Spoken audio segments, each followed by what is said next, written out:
Hi everyone, hope you're doing well. I just wanted to give my initial thoughts on sprint training at home during the lockdown. First of all, I'll update on my own training. I took a week off when all this coronavirus stuff got serious, and then I started doing some hill sprints and just exercises to keep things going, nothing too intense, just the main muscle groups and some home sprint drills. But now I kind of want to get a bit more serious with the home training. So there's a few things to think about. There's equipment. Obviously you can do exercise on the spot, but I'm conscious that actually when you're sprinting, once you put your foot down on the ground, it moves backwards. I know this is stating the obvious, but your foot goes back behind you, so actually that kind of limits the impact if you think about it. Whereas if you just drive your foot down hard into the ground, there's no give. And I'd kind of link this in with plyometrics as well. Plyometrics can double or triple the impact. When you're sprinting, you only need enough vertical force to lift your body off the ground for a quarter of a second. So it's not necessarily as much as people think, you know. So if you start doing really high impact exercises to train your sprinting, you might be risking injury, especially if you start doing hops off a step and stuff like that. But talking of steps, I've actually got a step here. I'm lucky enough to be able to use this. If you don't have this, then hopefully there's a step in your house or something that you can improvise. And then there's dumbbells are really useful. Barbells are great if you have those, but dumbbells, I've got some dumbbells up to 14 kilograms. If you don't have dumbbells, you can maybe use large plastic bottles. I'm thinking like sort of 4-pinter for milk, 2 litre, whatever in America, or anything, you know, the bigger the plastic bottle, the better, especially if it's got a handle. You fill it with water once you've used it, and then at least that's something with weight. Alternatively, because the upper back muscles are more important than just the biceps, there is actually something you can do where you do like the opposite of a press up. So just looking at the other camera probably looks a bit weird, but the idea is that you drive your elbows back to lift your upper body off the ground. And you can imagine if you do that fast and intensely, it looks a bit weird, but if it works, it works. And you could maybe find ways to do one side or the other, although I find that a bit too intense. So probably you just use both arms at the same time. And that, with sprinting, that would be basically the movement where you drive your arm back behind your body, the kind of thing that would replicate dumbbell rows and stuff like that. So that's just an idea for you if you don't have weights or a pull-up bar or whatever. And then the good thing about having a step is that you can drive your rear leg up when it's in a sort of back position.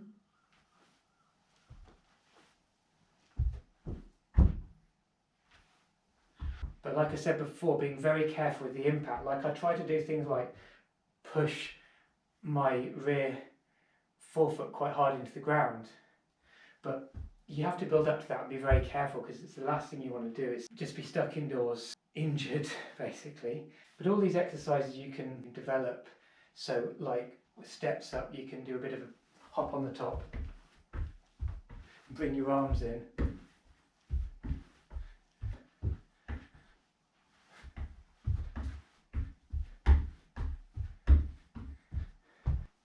Maybe two-footed jumps.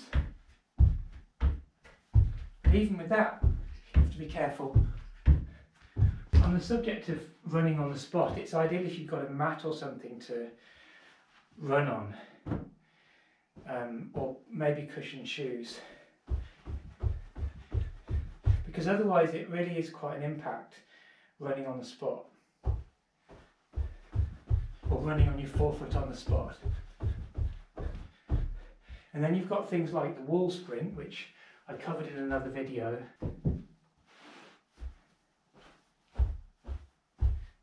You don't even need to do it as a sprint. You can just do a really firm movement and you find you get tired quite quickly.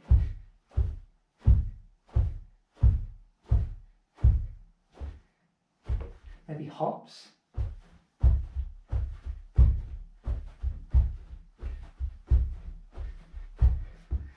Try not to disturb the neighbour too much. Probably hear that through the wall. Just get the dumbbells out. So obviously there's loads you can do with the dumbbells. You can do the rows.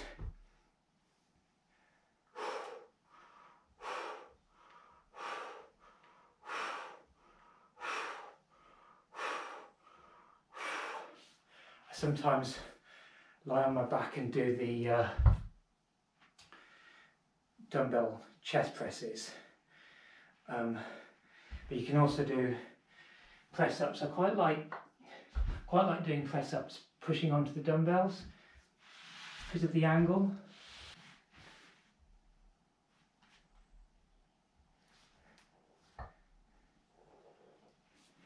Yeah, basically I want my hands to be in close to my body, because when you're sprinting you want your arms tucked in close. You're not sprinting like that, sprinting like that.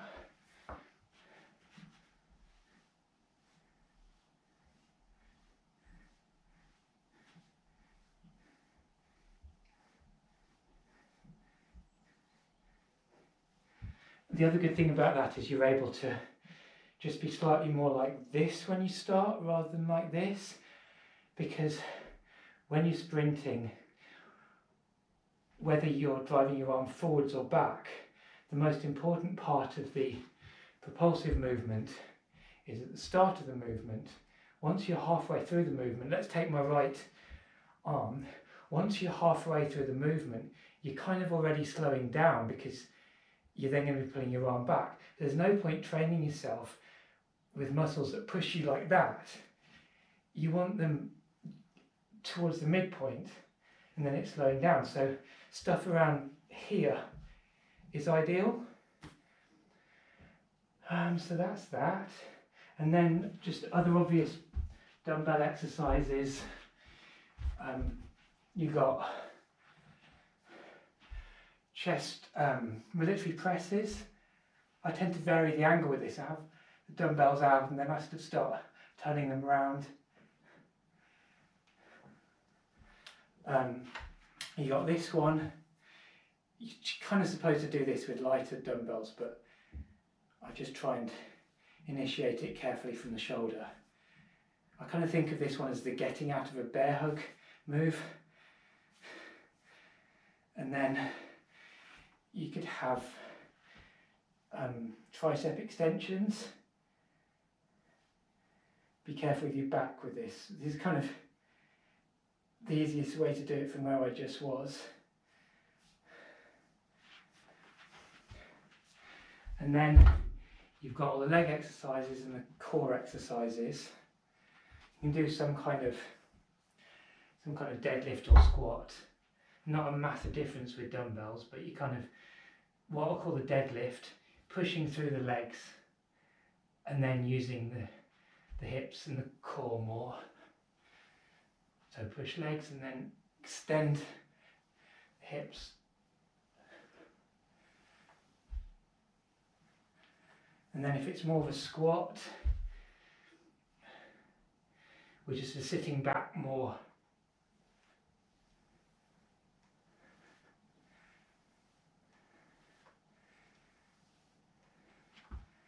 And then I actually just thought of a brand new exercise on the spot. I normally do a thing,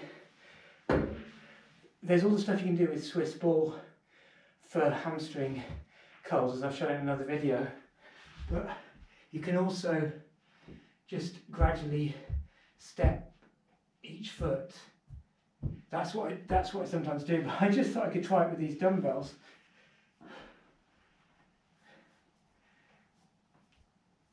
It's quite good actually, because it's sort of cross between isometric and, well, if you hold it, it's isometric. If you let the dumbbells roll away from you, it's eccentric hamstring.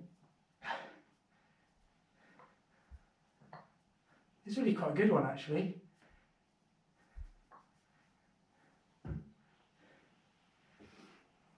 And then various core exercises. I suppose I could put my toes under the dumbbells.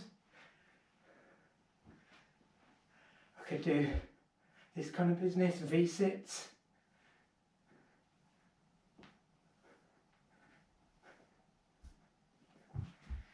And upper back. There's various ways you can do these sorts of things. Haven't really got space to do that just now, but sometimes I do a sort of slightly assisted back raise, so I'm just supporting myself slightly with my hands.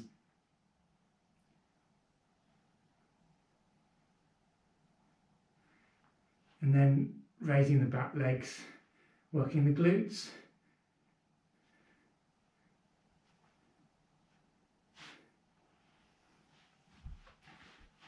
And then probably stretches as well. I mean, I make things up when I do workouts. I just try and find something to do that just makes me really tired. You know, it might be just the volume, it might just be that I do sort of burpees. Do a good start jump at the top.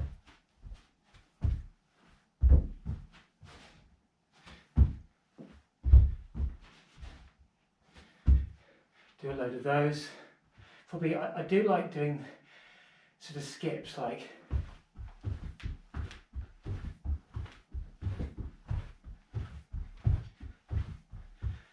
obviously I did that earlier on the wall.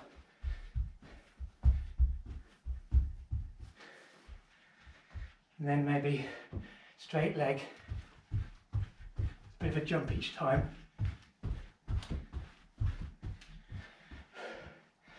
And then just really fast arms. It's one of the best ones. So just let me know your thoughts. Hope you're doing well with your own training.